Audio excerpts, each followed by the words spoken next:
A gente já disse aqui que, infelizmente, em meio ao protesto pacífico, um pequeno grupo provocou tumulto em frente ao Palácio dos Bandeirantes.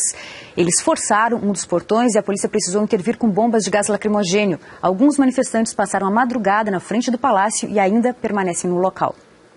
Os PMs fazem a vigilância da sede do governo pelo lado de dentro, sem qualquer contato com os manifestantes. Ali no lugar do portão que foi arrombado, foi colocado um pano preto que está encobrindo esse portão arrombado. Um carro da PM está posicionado bem em frente ao portão, no caso de os manifestantes tentarem avançar, mas nesse momento a situação é tranquila, é pacífica. Os manifestantes apenas estão com cartazes, chamam a atenção dos motoristas para a questão do aumento da passagem do transporte coletivo. Continuam bloqueando aqui as duas faixas da Avenida Morumbi, bem em frente ao Palácio dos Bandeirantes, o que causa um desconforto para os motoristas que vão no sentido centro. Eles têm que se revezar com o outro lado da pista.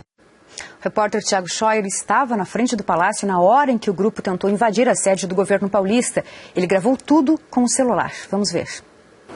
Os manifestantes vão se aproximando agora aqui na Avenida Morumbi, indo em direção ao Palácio do Governo.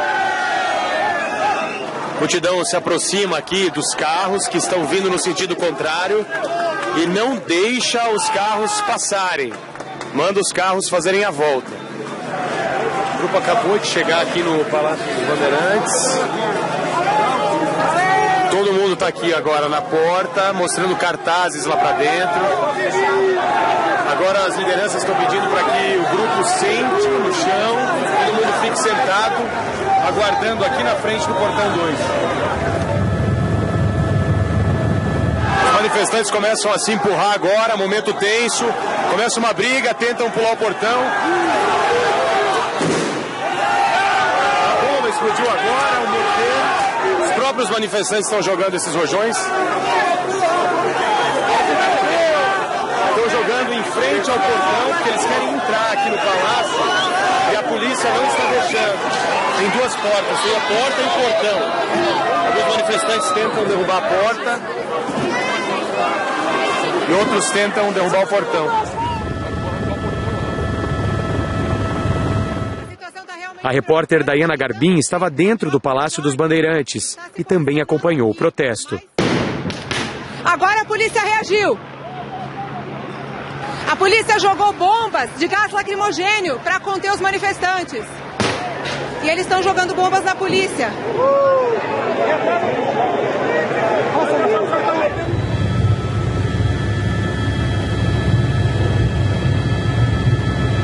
Tá difícil de respirar agora. A polícia soltou bombas de gás lacrimogênio em direção aos manifestantes.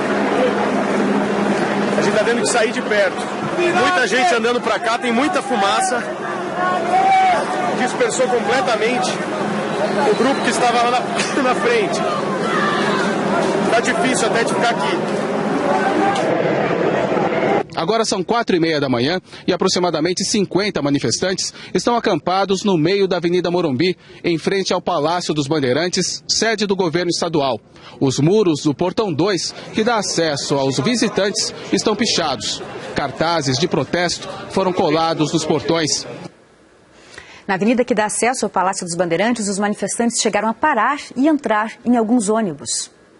Esses ônibus foram invadidos. A polícia acabou lançando bombas na rua para evitar que eles também fossem depredados. Os ônibus foram ocupados por manifestantes que abriram extintores de incêndio para tentar evitar que os ônibus saíssem daquele local. Eles serviram de barricada.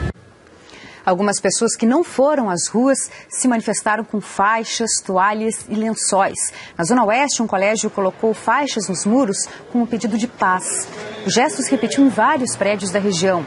Toalhas e lençóis brancos foram estendidos nas sacadas e também nas janelas. À noite, enquanto os manifestantes passavam pela Paulista, moradores também sinalizavam com panos brancos. E nas ruas, os gritos não eram só por uma tarifa de ônibus mais barata, mas também por menos violência e menos corrupção.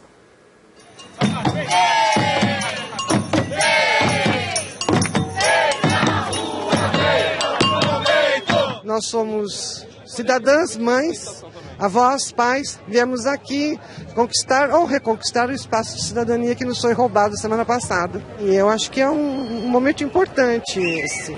Ocupar o espaço com uma bandeira de luta que aponta para a melhoria das condições da qualidade de vida da população.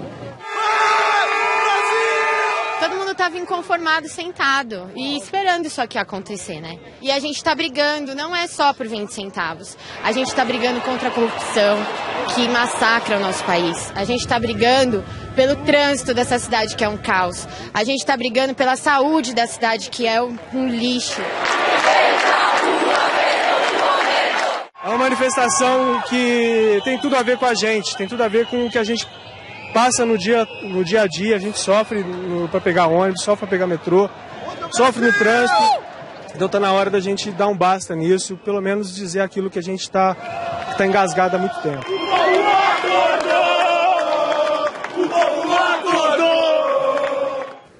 Depois que o protesto terminou, funcionários da limpeza tiveram muito trabalho para dar conta da sujeira que ficou pelo caminho. Não teve nenhuma confusão, mas sobrou sujeira e muito trabalho para o pessoal da limpeza. Pelo menos 6 caminhões saíram carregados de lixo da região do Largo da Batata. Foi só mesmo rasgado, muito papel rasgado, muita lixo de residência.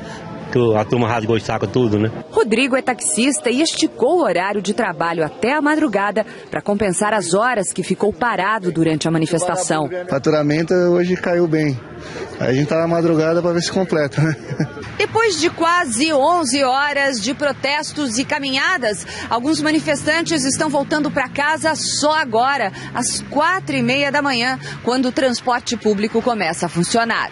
Esse grupo de estudantes voltava do Palácio dos Bandeirantes, mais de 3 quilômetros a pé. Fomos recebidos com bombas, né? Bombas de gás lacrimogênio, spray de pimenta. E essa aqui que eu trouxe um pequeno souvenir para casa, é a granada de luz e som. Esses manifestantes se renderam ao cansaço e ao frio durante a madrugada. Mesmo assim, eles insistiram em ficar em frente ao palácio. Tá difícil, porque a gente está desde as 6 da noite, né?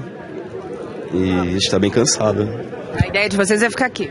Sim, pacificamente. Neste momento, o prefeito Fernando Haddad está reunido com os integrantes do movimento que organizou a manifestação de ontem. É uma reunião extraordinária com o Conselho da Cidade, que está discutindo o transporte público na capital paulista. Daqui a pouquinho a gente fala com a nossa repórter Carla Lopes, que está acompanhando essa reunião. E daqui a pouco também teve protestos no interior de São Paulo e também na Baixada Santista. A gente fala disso daqui a pouquinho também, ainda nesta edição. Eu volto a conversar com o professor Carlos Mello. Professor, toda essa energia tem fôlego para transformar essa insatisfação em mudança efetiva, no caso aqui de São Paulo, em mudança da política tarifária de ônibus. E como esses protestos se agigantaram? Como cresceu tanto? Bom, vamos por partes. Vou começar pela sua segunda questão. Eu acho que houve um erro de avaliação das autoridades em São Paulo. Primeiro, considerando que o movimento era uma coisa menor, ele era irrelevante, era uma coisa de garotos, né? E depois colocando a polícia na rua da forma como colocou na semana passada, aquelas cenas dantescas da semana passada, onde sobrou para todo mundo, onde pessoas eram presas por carregar vinagre na bolsa. Vinagre é para se defender, não é para atacar, não é?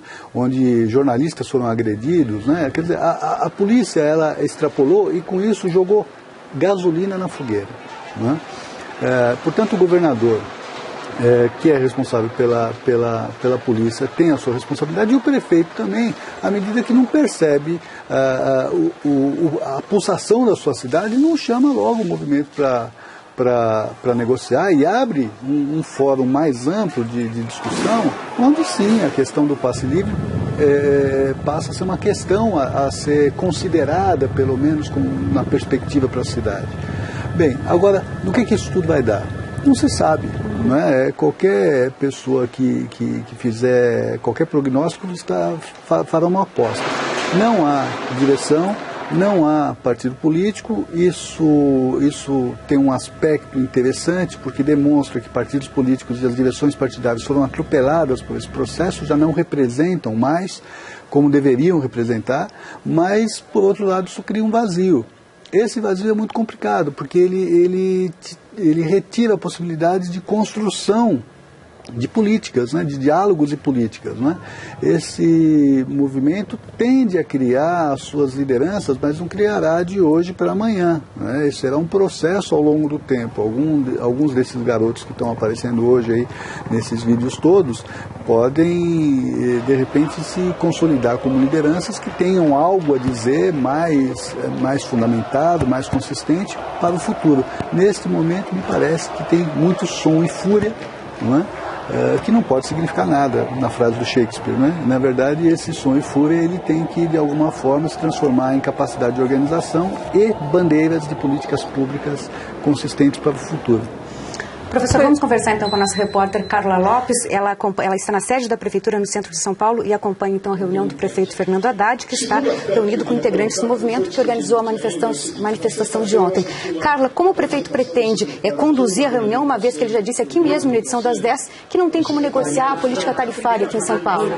Foi o prefeito de São Paulo, Fernando Haddad. Ele primeiro considerou democrática a manifestação de ontem na cidade, pelas ruas da capital paulista. Diz que essa discussão em torno da redução do preço da tarifa de ônibus é importante e sugeriu que a redução da tarifa de ônibus acontecesse por meio de aumento do IPTU, Imposto Predial e Territorial Urbano.